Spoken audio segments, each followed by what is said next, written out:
Assassin's Creed Shadows is a good game. As a fan of Assassin's Creed franchise, I honestly enjoyed Assassin's Creed Shadows, and despite my worries, it was a blast to play for me. This time, we don't get what we had in Mirage, which was supposed to be like return to the old style of Assassin's Creed games, and it was just not a very good game. Shadows goes back to being a full-blown RPG like Origins, Odyssey, or even Valhalla. And unlike Odyssey and Valhalla, it's an actual Assassin's Creed game, and it's definitely way better than Valhalla was. I have to tell you just this small detail. I love Odyssey. It's still one of my favorite Assassin's Creed games in the franchise, and definitely the favorite one if it comes to the RPG Assassin's Creed games, but Valhalla and Odyssey were not really focused on being Assassin's Creed games. Especially Valhalla. The Assassin's Creed stuff took backseat, so Ubisoft can make a game about Vikings. And it was long, bloated, but it had some appeal, and despite of everything that was Assassin's Creed taking a backseat, I mean,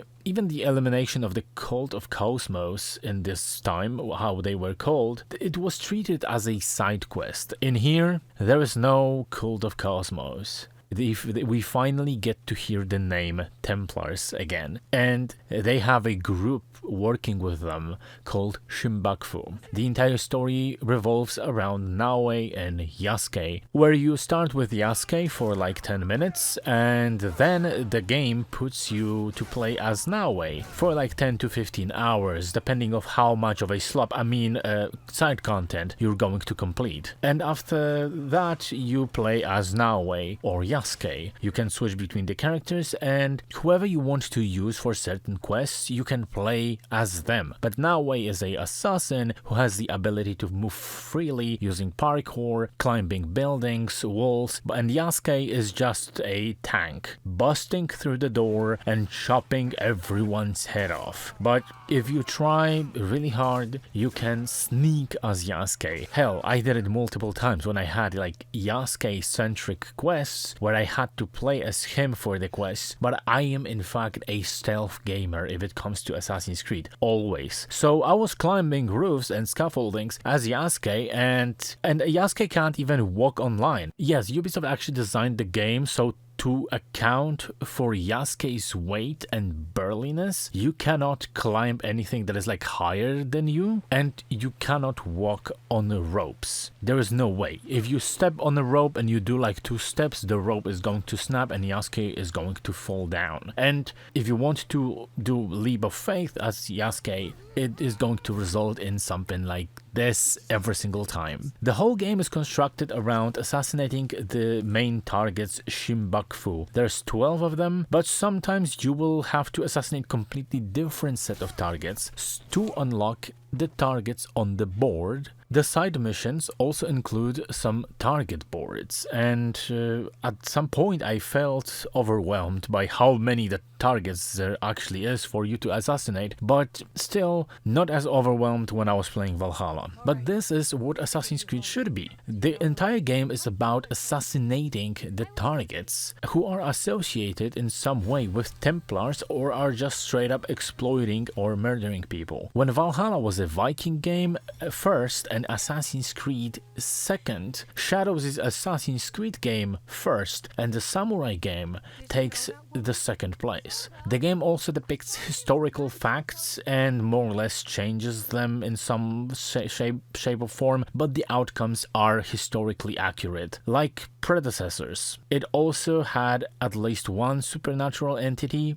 in the side quests from the Japanese folklore. I won't say that what was the side quest and what was the outcome and what was the entity, because I consider this a spoiler. It was actually a big surprise for me. Even when it was a side quest, I still consider this a spoiler. And finishing side quests is also something rewarded with unlocking new skills in a skill tree. It's constructed differently to other Assassin's Creed games and most of the games overall. Like, you have to gain knowledge points, finishing Kujikiri, shrines where you have to pray or find lost scrolls, or training quests as Yasuke. For those, you will earn knowledge points that when you will collect enough of them, you will be able to reach the new knowledge level, and you will unlock another set of skills in the skill trees that you can unlock with your normal points that you receive when you play the game. Some skills are locked behind certain requirements additionally, like mainly they were tied to the story progression that include both main missions and side quests. For both Yasuke and Naoe, different quests are necessary to unlock their skills, and I kinda liked it. It actually gives me something to look forward to for completing the side quests and isn't just another quest 3001, but unfortunately, for some strange reason, we have no information what type of quest we have to finish to unlock these skills. Yes, the game didn't tell me at all what quests I was supposed to finish to unlock the skills I was searching for, and the map is huge. And there's plenty of side quests on it. And at this point, if you want to unlock the skills and you don't want to like spend hundreds of hours searching for the quest that unlocks this particular skill that you want to unlock, the only way to find it is Google it. They also introduced scouts in this game. You can use guided mode, which excludes scouts completely. At first, I liked the scout system. It was something new and entertaining. It definitely is better than the eagle that we had to use in last 4 games. But after 15 hours of using scouts, I got bored of it and basically became another busy work in Assassin's Creed that you had to spend in-game currency that you obtain from quests to actually refill scouts. Almost all missions, I'd say like 90% of those, tell you to use scouts. You can just not use them, but you just end up taking the tips that you have where to find the target, and you end up running around like a headless chicken pressing R2 to find the object or person you're looking for, represented by a blue dot on the screen. And you will do this anyway, but it's faster because scouts like narrow down the search area for you. And about the blue dot and yellow dot and white dots, this mechanic was actually added to not rely on eagle vision, because I've seen complaints that this is basically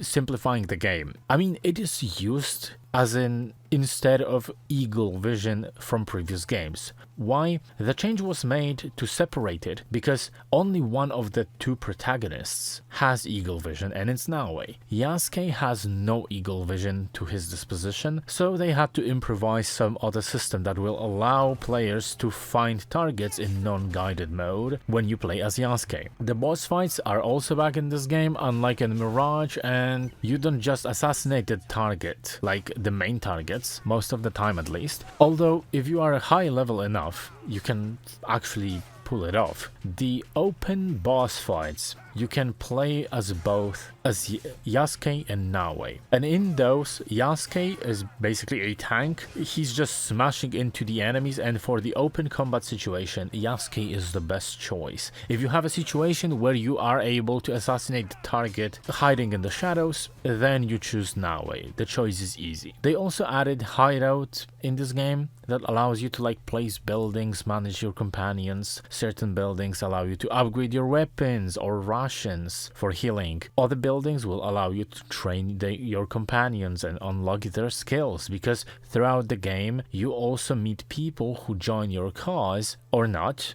and you can actually summon them in the middle of the combat to help you out. Although they are not available during the boss fights. With some of them you even can romance, because we have romances back in Shadows, but those are really simplistic and one-time thing, where you get a cutscene and the game shows them kissing or just looking at each other, and it fades to black, and this is the entire romance portion of the game. One romance for Yasuke is with a samurai that you meet during a side quest, and the whole thing is just them staring into each other's eyes and it doesn't even fade to black. This is the entire romance in the game. You never meet him again. Some of the romances are with the companions that can join your cause, but most of them I didn't even meet when I was playing the main story of the game. I've met them when I was doing my post-story achievement grinding. It took some effort to find some of them. Some of the companions can also refuse to join your cause if you choose wrong option in the dialogue tree, but it also exposes weakness of the game. Yaya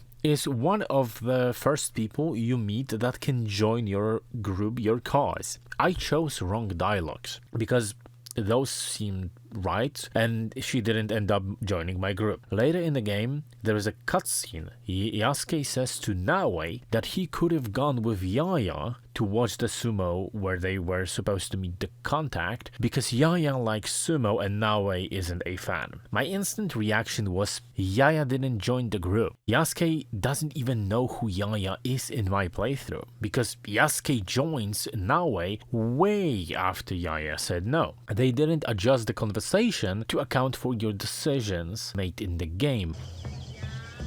Fascinating. We're supposed to be scanning the crowd, not watching the match.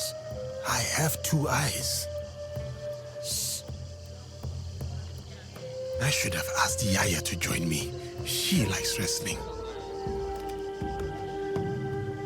It played the same cutscene as if Yaya joined, which made absolutely no sense. The combat system is also not complicated. It's a standard combat system you'd expect from the Assassin's Creed game, like in the previous Assassin's Creed, and if you are under-leveled, enemies can basically one-shot you whatever they do. They can actually throw a rock at you and will end you with one rock. So one thing that if you play under-leveled, the game basically becomes a little bit Souls-likey at times, and this game also does something that most games don't do and never was done in Assassin's Creed. We have season changes. So you can play during spring, winter, summer, and fall, and every single season changes the map in some way. In winter, some lakes, some ponds are going to be frozen, and you can just run on them because they are frozen. And when you play as Naoe and you try to sprint on them, she's going to slide and shake, and you are not able to use the speed, for an example. And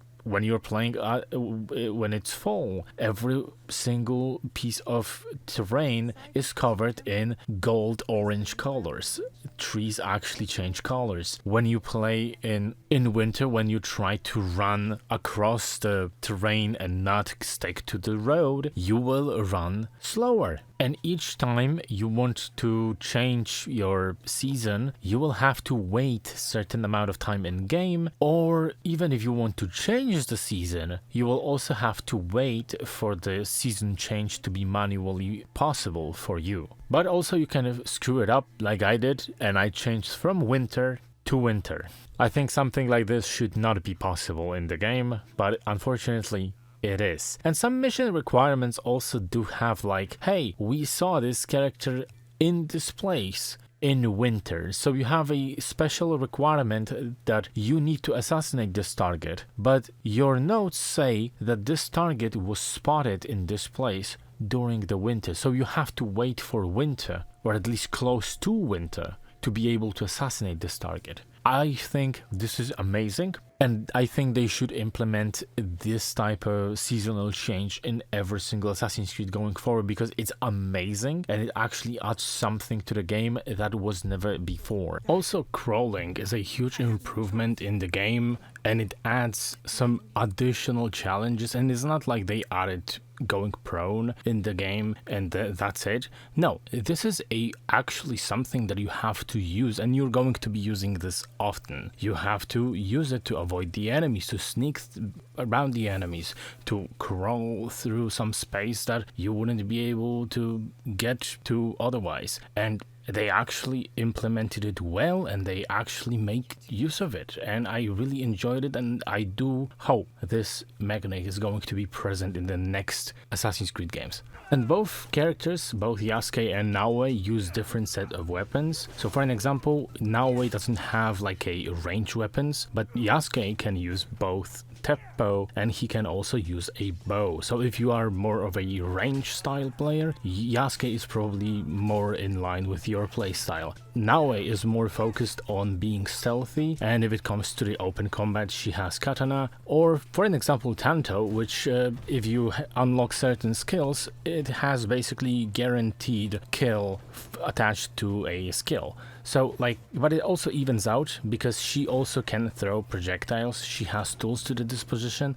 that Yasuke doesn't have, so it evens out in the end game. And both characters, both Yasuke and Naoe, use different set of weapons. So for an example, Naoe doesn't have like a range weapons, but Yasuke can use both Teppo and he can also use a bow. So if you are more of a range style player, Yasuke is probably more in line with your playstyle. Naoe is more focused on being stealthy, and if it comes to the open combat, she has katana, or for an example Tanto, which if you unlock certain skills, it has basically guaranteed kill attached to a skill. So like, but it also evens out because she also can throw projectiles. She has tools to the disposition that Yasuke doesn't have, so it evens out in the end game. As for the graphics, it's probably the best looking Assassin's Creed game, definitely on PC, but I played on Xbox in performance mode. And I think it looks pretty good. Performance-wise, it kept steady 60 frames, and the only problem is the hideout. On console, they made it 30 frames on both Xbox and PlayStation. At times, it feels like it's even 25 frames, not even 30. Weird decision that makes no sense because it works normally on PC. Finally, I would say that finally, I have to say that the game is full of typical Assassin's Creed jank. Wacky ragdoll, imperfect parkour, present in almost all games, some bugs and glitches here and there. It's not a perfect game by any means. There's this one weird bug, for an example, that happened to me only once, and I didn't even know because it happened off my screen, and I didn't even know that it happened, so I don't even have it recorded because I wasn't staring at the enemy that I just assassinated. But the bugs like that, where you assassinate the enemy and he gets up, and you have to assassinate him again, and sometimes even a few more times for him to stay down. One really breaking bug I discovered post-game when I was achievement grinding, when I was riding around the map, and when you get to this curve in-game, the game will crash, at least on Xbox, and will kick you to the dashboard. Cannot check it on PlayStation 5, I don't own the game on PlayStation 5. No matter how many times I'd ride this road to this curve, it would always shut down the game momentarily. I had to go through the woods to cut this curve and not touch this place at all, and the game works. But later in the game, I got lost and I didn't know where I was riding, and I arrived at this place again and I got kicked out again. So I got kicked out by the same place like 4 times. This is inexcusable to have one spot on a map that will always cause your game to crash if you try to pass through it. It happened to me all the times during the winter. I didn't manage to test it outside of the winter because the seasons in this game sometimes take too long, and I tried to change season and changed winter to winter. But yeah, like despite all of these like some problems, personally I had a blast playing Assassin's Creed Shadows. It is a good game, not a masterpiece, but if you are an Assassin's Creed fan, this game is definitely for you and is definitely closer to Assassin's Creed than any of the previous RPGs. Yes, I say RPGs because Mirage actually happened. I recommend this game if you want to play a good Assassin's Creed RPG. This is a game for you, especially if you enjoyed previous RPG games in Assassin's Creed. This game is for you. And if you liked Valhalla, this game is definitely for you because it's way better than Valhalla. So if Valhalla is still something that you like, you will definitely like this game. That is all for me. Bye.